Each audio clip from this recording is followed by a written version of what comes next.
Our thanks to the ESD Association for technical assistance in the creation of this training program.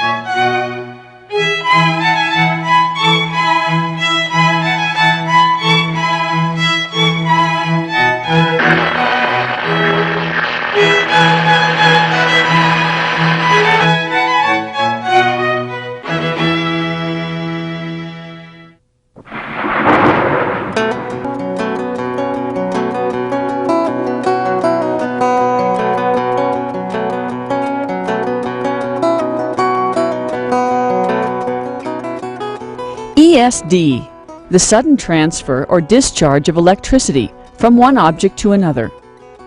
With lightning, each flash is an immense discharge of static electricity from a thundercloud where it has built up into the earth below. Think about the crackling and sparks that occur when you remove clothes from a dryer. How about the shock you sometimes feel when you walk across a carpet and touch a doorknob? These examples of ESD, which we can see and feel, last for a fraction of a second and contain anywhere from about 2,000 volts, the lowest level most people can feel, to over 25,000 volts. However, below 2,000 volts, there is still enough static electricity to cause static discharge and damage electronic circuits, even when we don't feel it. Still, we're generating ESD all the time, and a lot of common objects around us can be sources of static electricity too. In fact, static zaps under 20 volts are capable of damaging or destroying the sensitive electronic components we handle every day. That transfer of static electricity, whether visible or not, is called electrostatic discharge, or ESD. This video is about controlling ESD. You'll be introduced to ESD and see how it affects the world of electronics and electronics assembly. Then we'll take a look at how ESD can be controlled in a manufacturing facility, both in the work area and during the handling, storing, and transporting of ESD-sensitive devices. Let's begin by looking at how electrostatic charges are generated. Every object has the ability to take on an electrostatic charge. The charge may be positive, negative, or neutral. A positive charge means there are more protons than electrons. A negative charge means there are more electrons than protons. A charge is neutral when there are equal numbers of protons and electrons. Positive or negative charges are usually developed when two objects are separated or moved against each other because the protons and electrons don't transfer equally. When an item has a charge, this charge is called static electricity. The word static means at rest, so we can say that the charge is just sitting on the item, waiting for an opportunity to move. When two conductive objects with different levels or polarity of charge come close together or in contact with each other, the charge rapidly moves from one object to the other. This rapid movement of the electrical charge changes it from static electricity to ESD. It is important to understand how certain materials behave with these electrostatic charges. We'll separate them into three categories. The first material we'll talk about is a conductor. Conductors are typically some type of metal, like a piece of wire. The term conductor means that this material will conduct electricity. It will freely allow the movement of electrons through it. This will enable us to use grounding techniques to eliminate charges. Grounding means providing a path for the extra charges to flow into the earth, leaving the material with a neutral charge. The second material is called an insulator. Insulators prevent the flow of electricity. As with conductors, these materials can also become charged, but grounding techniques will have little to no effect of charge neutralization. The third material is called partially conductive. Materials that are partially conductive fall somewhere in between conductors and insulators. They are conductors, but not very good conductors. The human body, most electronic components, and static dissipative materials are classed as partially conductive. They will allow grounding techniques to be used, but electrical charges are drained slowly. This is actually a desired feature in many cases, since draining charges slowly minimizes the chance of damaging electronic components. People are the biggest cause of ESD. That's because our bodies easily pick up static electricity. In fact, our skin can store relatively large amounts of this electric charge. Doorknobs probably don't mind the spark, but when ESD passes through an electronic device, such as an integrated circuit, it can cause serious internal damage to that component, resulting in a scrapped component. The tiny circuit paths in these sensitive devices can be burned up or severed by an ESD voltage, so small that our sense of touch can't even detect it.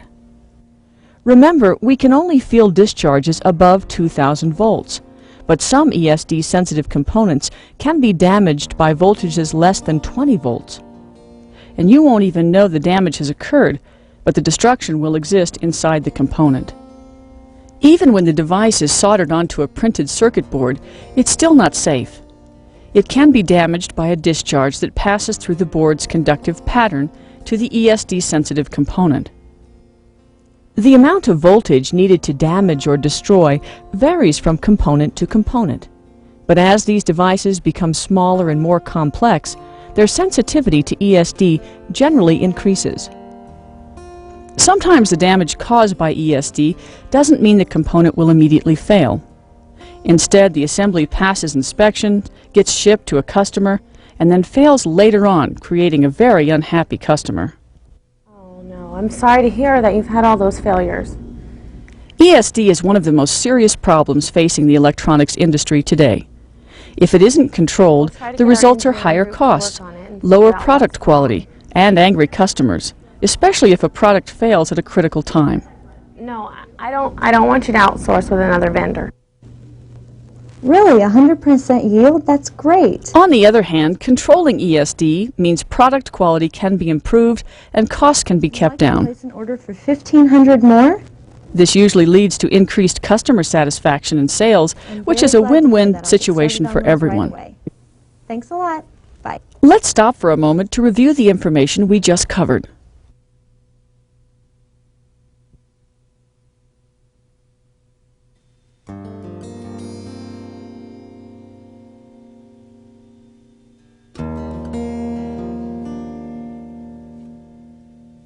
Now that we know what ESD is and what it can do to the electronic devices we handle, let's look at how ESD can be controlled in the work area. The most important thing we can learn about ESD control is that we are the most important part of ESD control. Every company's approach to ESD control is different. Management may put up signs for ESD safe areas, may put labels on ESD-sensitive devices, and may provide training to its employees. Engineering may control humidity, utilize air ionizers, and install static dissipative floors and work surfaces. But none of these methods of ESD control really work without the complete participation and cooperation of every employee. So, since we are the main culprits in the destruction of ESD-sensitive devices, let's begin by taking a look at what equipment is available to reduce the risk of ESD damage from people. The idea is to drain off charges in a controlled manner before they reach the devices.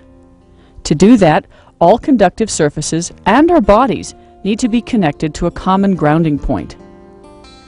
If a static charge comes into contact with any partially conductive surface, this contact safely channels the charge away from ESD-sensitive devices and neutralizes them into the earth or ground. There are several methods used to drain off charges that we might carry into an ESD-safe area, or that we might generate while doing our jobs. The most common are the wrist strap and heel strap, also known as the shoe grounder. We'll look at the wrist strap first. Wrist straps are very effective for any operation where people are seated at their workstations. Shoe grounders are not as effective when seated because people may raise their feet when seated and lose contact with the conductive floor.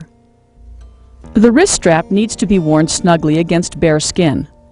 It should be attached securely to a ground wire with a current limiting resistor and some form of quick connect disconnect. The current limiting resistor provides a slow, controlled drain of any charge to limit the current level and prevent damage when the charge is drained to ground. Shoe grounders are designed to connect your body through your sock to a conductive floor or mat. Shoe grounders are very effective for stand-up operations. This eliminates the problem of a long cord from the wrist strap. Most companies require the use of 2 shoe grounders for standing activities and a wrist strap for seated operations.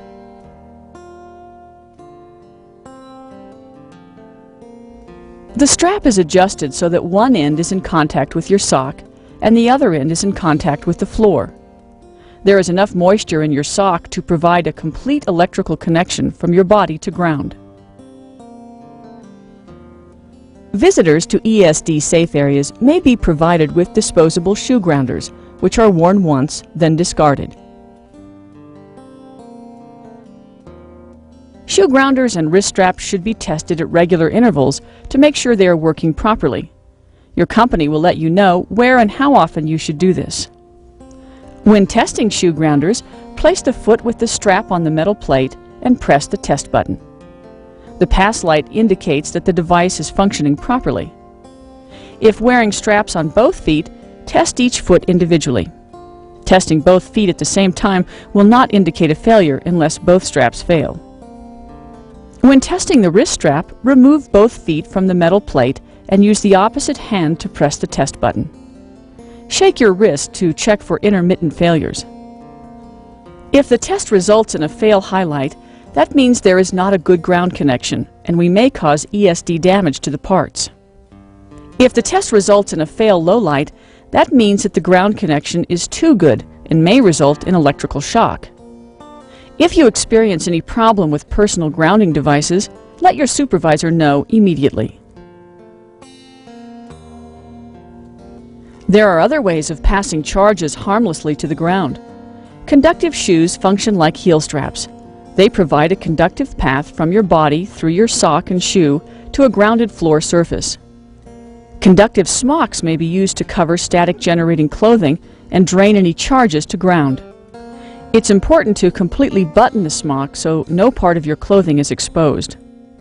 Similarly, the sleeves should never be rolled up to the point where underlying clothing is exposed.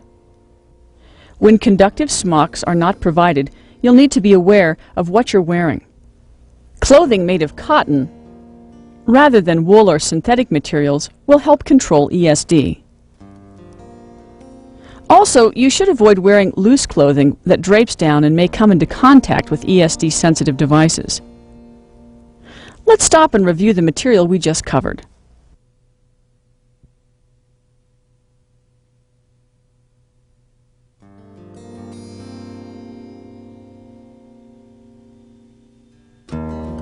Now we'll take a closer look at our ESD safe work area.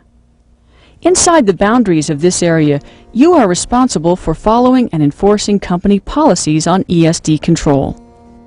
One way of controlling ESD in your work area is to eliminate or reduce the number of static generating materials.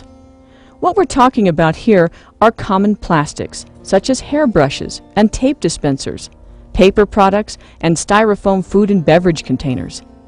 These types of non-conductive materials tend to generate and hold static charges, thereby creating electric fields. When a charged object such as these plastic safety glasses is brought close to an ESD-sensitive device, the electric field causes charge separation in the ESD-sensitive device. If the ESD-sensitive device then comes in contact with the conductive item while exposed to the field, the device can be damaged. Here are some examples of non-conductive materials that should be eliminated from your work area whenever possible. If static generating materials are essential for your job, the workstation should be arranged so that static sensitive assemblies are never closer than 12 inches to the static generating materials. There are several methods available for reducing the effect these items will have at the workstation. For example, you may be required to apply an anti-static solution to these hand tools at regular intervals. Air ionizers can also be used to neutralize charges. This machine blows ionized air into the work area to help neutralize any positive or negative charges that accumulate on non-conductive items or items that are not connected to ground. In addition, humidity control can be used to help limit charge buildup. Not only do ESD problems become much worse when the relative humidity drops to 30% or less, but some low-charging and dissipative materials become ineffective at low relative humidity. Again, the best ESD control solution is to eliminate the materials that generate and hold static charges. In spite of all precautions, ESD-sensitive devices will sometimes become charged. Therefore, it's important that they are not allowed to discharge rapidly, since the rapid transfer of a charge to a conductive surface may cause damage. The material used to eliminate those harmful discharges is called static dissipative and may be found in various work surfaces, floors, and containers.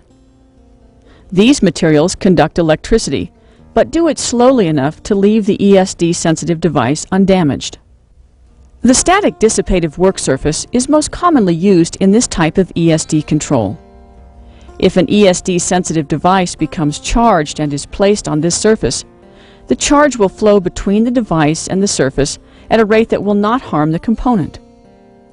On the other hand, this metal work surface is a good conductor of electricity, meaning that the electrostatic discharge will happen too quickly and may damage the device. We've just looked at a number of ways to control ESD in our work area. ESD control works most effectively when you assume that all the components and assemblies that you handle are ESD sensitive, even when they're not. ESD sensitive devices should be properly labeled, but sometimes someone forgets. That's why it's important to get in the habit of performing all activities with ESD safe practices. Another way to control ESD in the work area is to avoid activities that generate charges. These include shuffling our feet when walking, combing hair, or touching static generating materials. And don't allow anyone who isn't properly grounded into your work area. Let's stop again to review the material we just covered.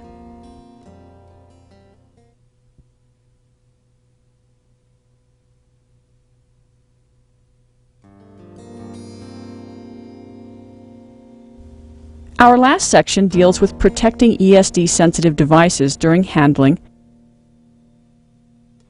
and when we transport them from one ESD-safe area to another. We've already learned how to protect these devices from the static fields and uncontrolled discharges in the work area. Whether you're performing incoming inspection, storing items in the stockroom, kitting, doing assembly operations, or testing and troubleshooting, here are some tips for the safe handling of ESD-sensitive devices.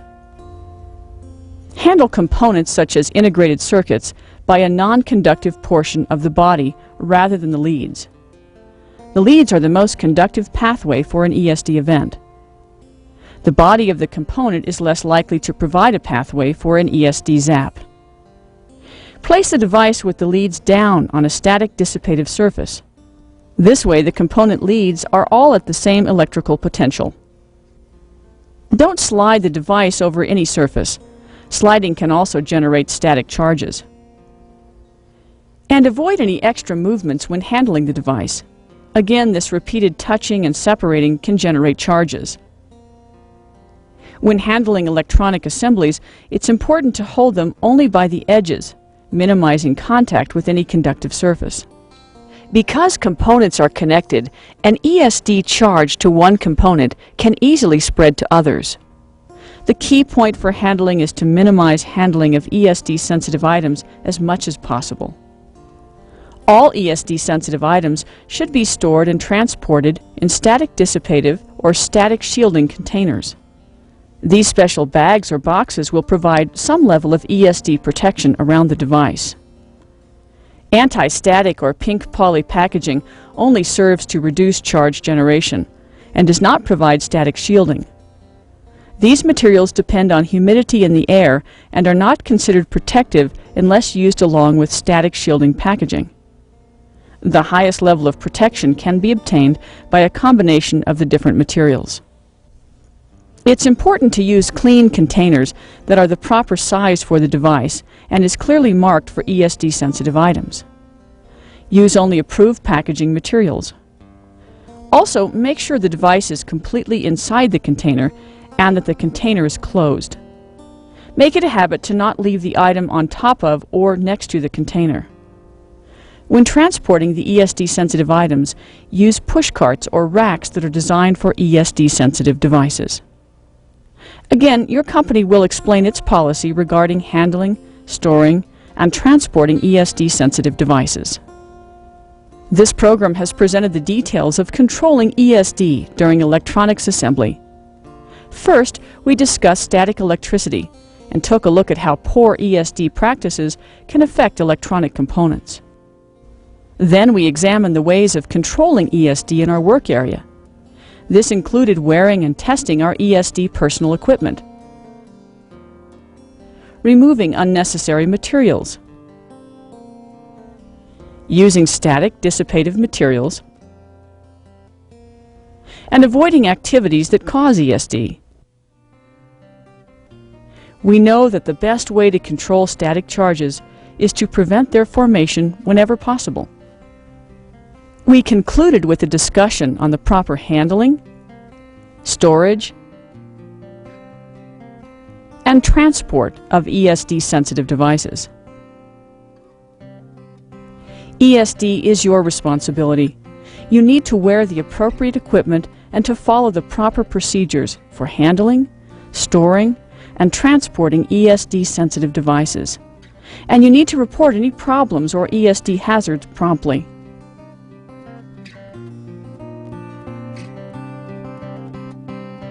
In this way, you can make the difference.